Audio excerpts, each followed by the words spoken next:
In the summer of 1902, a General Land Office surveyor preparing an expedition into the canyon country along a Loup River tributary in north-central Nebraska wrote to the Pawnee Agency in Indian Territory, requesting traditional knowledge of the terrain. This was a standard procedure in the GLO's field manual for the period. Survey parties entering unfamiliar terrain in regions with documented indigenous prior occupation were instructed to query the relevant agency for any observations about conditions, resources, or hazards that might affect the work. The manual's language for this procedure is characteristically bureaucratic. Inquiry shall be made of appropriate authorities regarding any relevant traditional knowledge of the survey territory. The surveyor made the inquiry. The Pawnee agent forwarded it to an elder whose family had maintained specific knowledge of the Loup River Canyon country from the generations before the Pawnee removal to Indian Territory in 1875. The elder's response, translated by the agent and forwarded to the surveyor in late June of 1902, described the lower section of the relevant canyon as a place where the ground breathes poison, and specified that men should not enter the low places on a day without wind. The surveyor received the warning in July.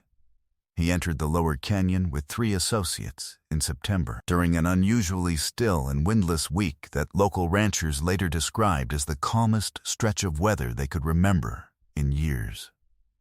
The 4 men were last seen by a rancher whose property bordered the canyon's upper rim, descending toward the floor. They did not come back.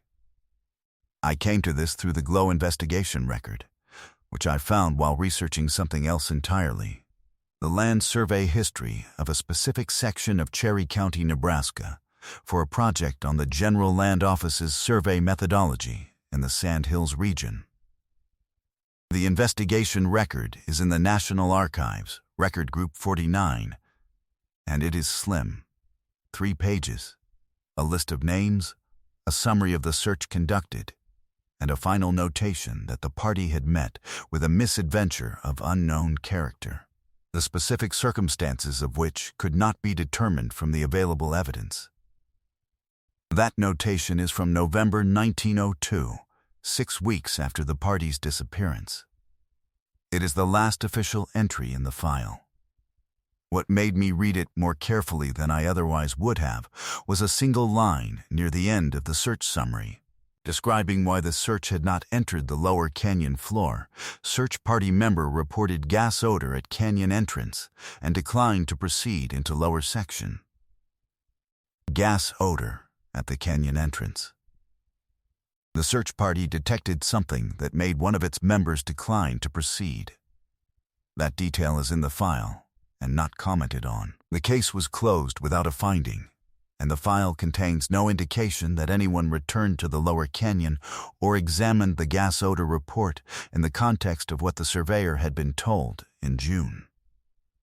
By the time we reach the end of this, you will understand what the Pawnee were describing when they said the ground breathes poison, why the specific conditions the elder named, windless day, lower canyon, are precisely the conditions under which the hazard would have been most lethal, and why a published ethnological report from the 1880s, 2 decades before the 1902 expedition, documented the Pawnee's systematic knowledge of this specific category of environmental hazard in language specific enough to identify what had happened in that canyon if anyone had read it alongside the GLO file. I want to be honest about what I can establish. I cannot tell you with certainty what killed the 4 men. What I can show you is that the Pawnee warning was not figurative, that the geological explanation for the deaths is documented in a 1908 survey that nobody in 1902 or afterward connected to the disappearance, and that the Pawnee had been accurately describing this class of hazard in their environmental knowledge tradition for at least a generation before anyone with institutional authority listened. The Pawnee's relationship to the Loup River Canyon country is one of the deepest in their recorded tradition. Before the removal to Indian Territory, the Loup Fork of the Platte River was the center of Pawnee Territory. Their villages were along the Loup. Their agricultural fields flanked it. Their seasonal movements and ceremonial geography were organized around it. The canyons that cut into the limestone and chalk country north of the loop, the Dismal River drainage, the Calamus River system, the canyon country of what is now Cherry and Brown and Keaupaha counties in Nebraska, were part of a landscape the Pawnee had inhabited, used, and systematically studied for generations. Their knowledge of that landscape was not incidental. It was not simply familiarity with home territory. It was the product of sustained, multi-generational observation, transmitted through a tradition that distinguished between different categories of terrain with a specificity. This canyon's safe. That one conditionally dangerous. That one hazardous under these specific conditions. That later geological survey would find accurate when it eventually measured what the Pawnee had described. This is what traditional ecological knowledge is.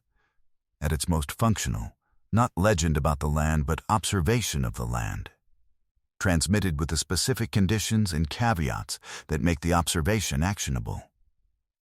The removal in 1875 took the people from the landscape, but did not take the knowledge of the landscape from the people. The knowledge survived in Indian territory in the families whose responsibility was to hold it, transmitted across a generation of physical separation, maintained for 27 years before the surveyor's inquiry reached the elder in 1902. The elder's warning was not a superstition about a place that felt threatening. It was a statement of observed fact about a specific physical phenomenon, given with the specific conditions attached. Lower Canyon, windless day.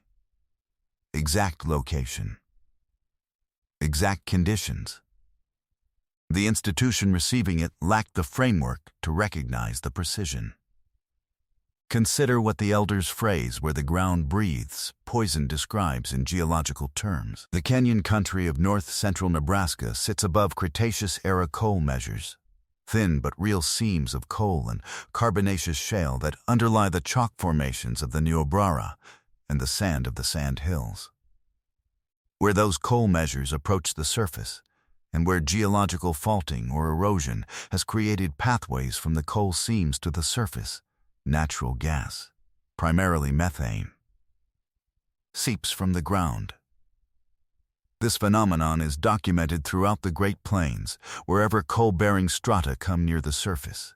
The same geological process that created the commercial gas fields of Kansas and Oklahoma produces smaller, non-commercial seeps throughout the chalk and shale country of Nebraska.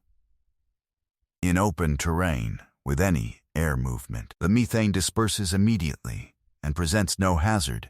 It is lighter than air and rises rapidly away from the surface. In canyon environments, the dynamics are different. Canyon floors are topographic lows.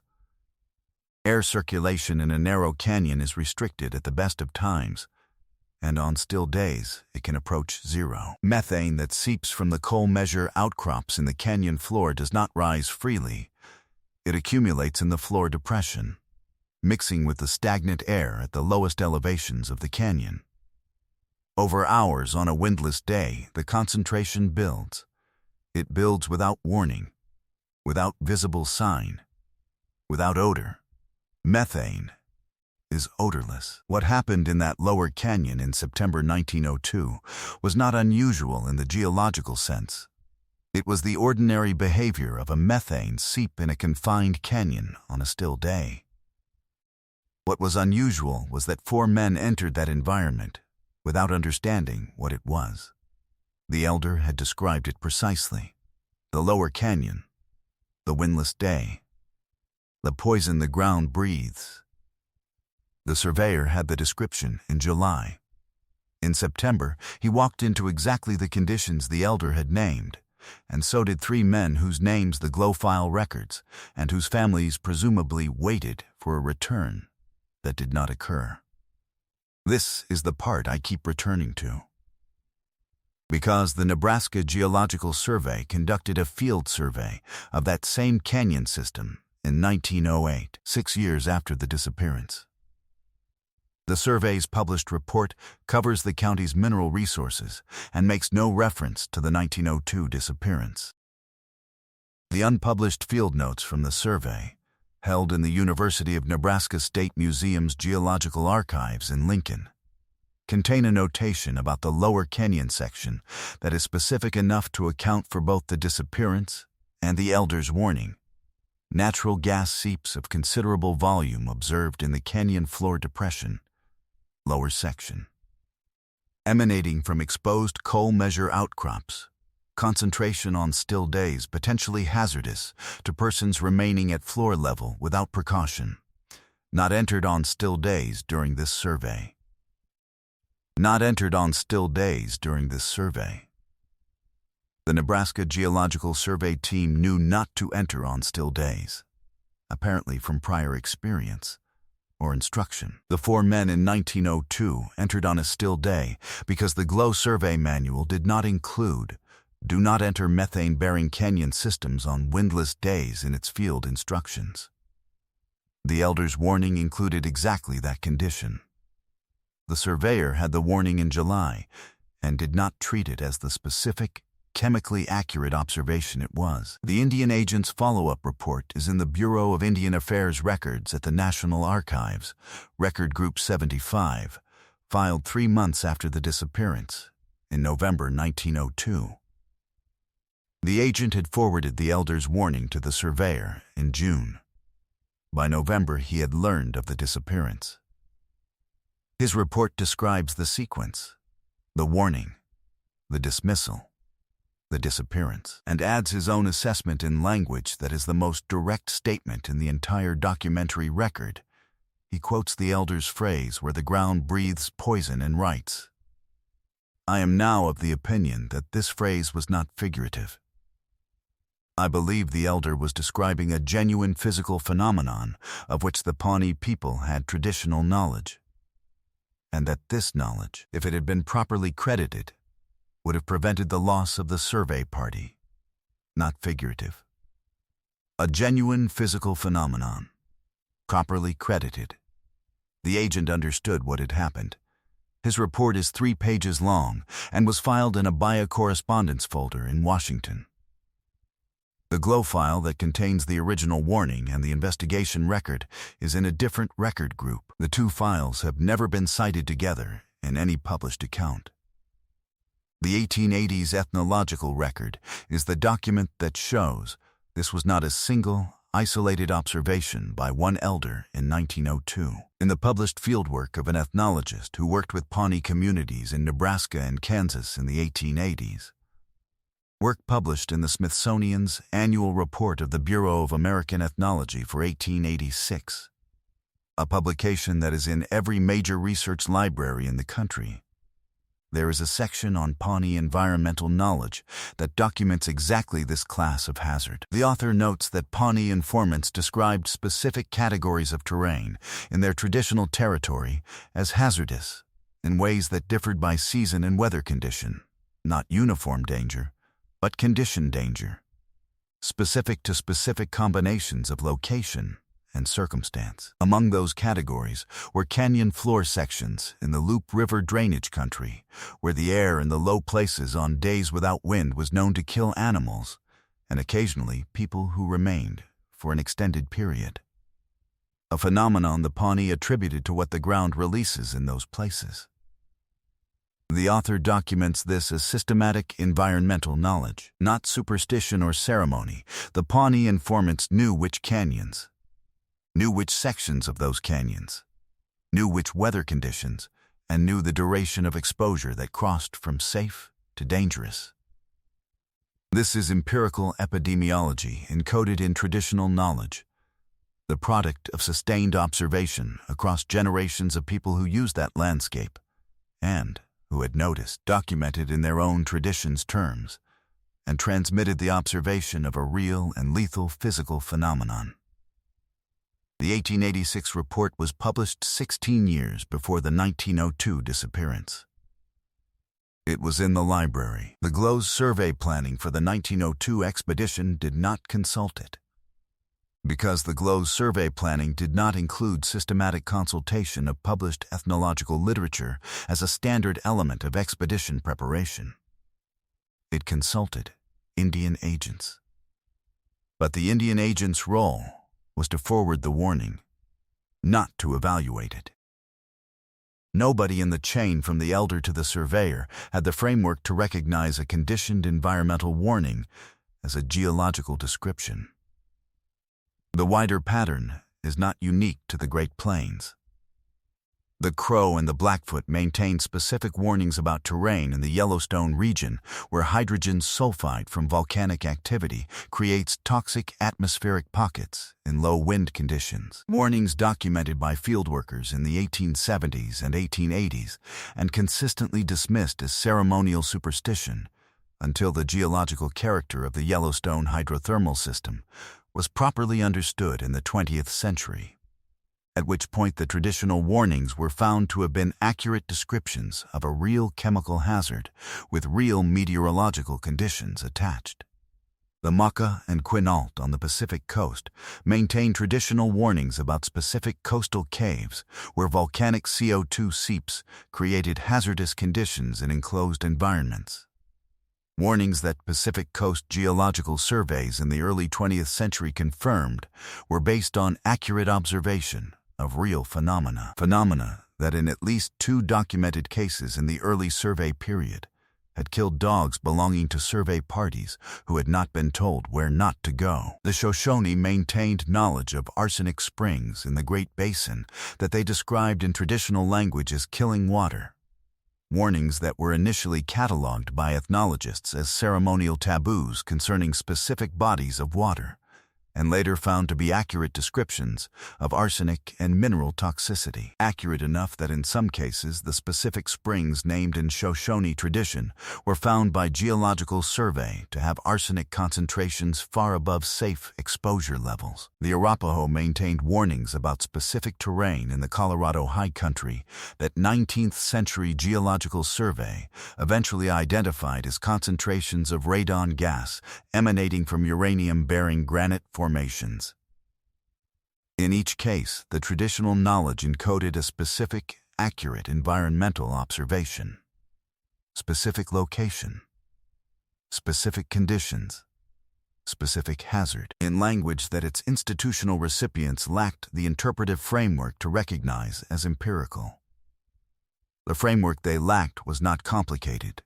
It required only the willingness to treat an indigenous environmental observation as a hypothesis worth testing, rather than a cultural background detail worth noting and setting aside. The 4 men who entered the Lower Canyon in September 1902 did not die because the Pawnee were wrong about the place. They died because the institution that employed them had a systematic practice of treating indigenous environmental knowledge as cultural background rather than technical input, a practice embedded in the structure of the GLOW manual itself, which instructed surveyors to make inquiry of relevant agencies regarding any relevant traditional knowledge, but provided no framework for evaluating what they received. No training in how to interpret environmental warnings from traditions whose descriptive vocabulary was different from the Geological Survey's own, and no protocol for treating a specific, conditioned warning. Lower Canyon. Windless day. The ground breathes poison, as the precise hazard description it was. A Geological Survey report saying methane seeps in Lower Canyon section, concentration hazardous on still days, do not enter without precaution, would have stopped the party. The elder's warning said the same thing in different words and did not stop the party, because the words were not the words of the Geological Survey, and the institution did not have a mechanism for translating between them. The elder told them exactly what was wrong, exactly where it was wrong, and exactly when it would be most dangerous. The warning was as technically accurate as anything the 1908 Geological Survey would write. It was treated as a cultural courtesy, and on a windless September day in 1902, the ground breathed poison in the Lower Canyon exactly as the elder had described, and the 4 men who had not been given the tools to understand what they had been told did not come back. And the GLOW file noted a gas odor at the canyon entrance without connecting it to the warning in the file it was sitting next to, and the case was closed. What cannot be recovered is those 4 men whose names the Glow file records, and whose families presumably waited for a return that did not occur. What can be recovered, and has not been in the century and more since the files were closed, is the account of what the Pawnee knew about that canyon, why they knew it, and how long they had known it. The 1886 ethnological report is in research libraries. The BIA agent's follow-up is in Washington. The 1908 geological survey is in Lincoln. The elder's original warning is in the Glow file alongside the investigation record that noted the gas odor and closed the case without a finding. These documents have not been in the same analysis. They have not been compared, and the published account of this disappearance, to the extent that any published account exists, does not include the elder's name. The 1886 report's documentation of Pawnee gas hazard knowledge, or the 1908 geological confirmation that the ground in that lower canyon does, in fact, breathe poison on still days. If this is something you find yourself sitting with, share it with someone who thinks indigenous environmental knowledge is legend or metaphor rather than information.